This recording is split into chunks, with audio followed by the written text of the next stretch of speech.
Hello and welcome to episode 521 of the Daily Sales Message Podcast, where every single day I share a piece of simple and actionable advice that's designed to help you feel more confident and sell more stuff too. And I also realized that I raise my eyebrows as I make certain points. So if you're on Spotify, you're going to miss that. But isn't that weird when you notice that you do something? Great, I can't unsee that now.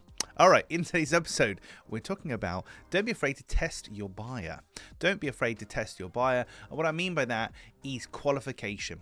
It's push back. So many people are so keen or desperate to sell to people that they'll pretty much sell anything to anyone. And the answer is yes, what is the question? Because they're just so keen to get some money on the board and get things moving.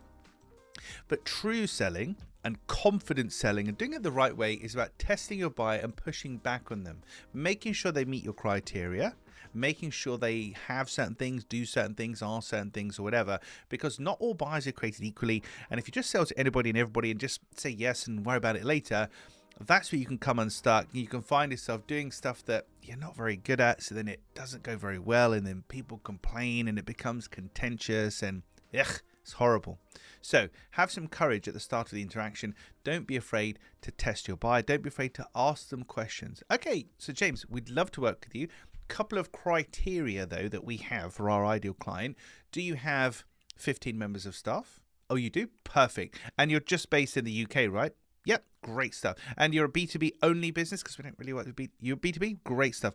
So questions like that, where if at any point they say, oh no, actually, blah, blah, blah, and they fall out of your criteria, you can then make an informed decision. It's not an automatic no, but you can make an informed decision to then push back on them, or certainly it will set the standard. So you can say, okay, well, we can work with you, but because you do B2B and B2C, you're not our ideal client, so it could impact the result that we're going to get for you.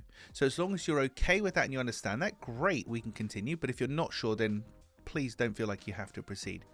And at least that way, everybody knows where they stand, and it's just for the want of a good bit of qualification, a bit of pushback, a bit of questioning, and most of all, a bit of confidence. Not feeling like you have to say yes to everybody. We're trying to find the right buyer, not just any old buyer. Right, that's it for this episode of the podcast. Tomorrow, I'm trying not to raise my eyebrows now. Tomorrow in episode 522, we're talking about passive language and how it can erode your confidence and the confidence of your buyer in you. So check out that one tomorrow. In the meantime, if you haven't already, please hop over to LinkedIn. You'll find me there. I share a lot of stuff on a daily basis. I'm quite active on LinkedIn.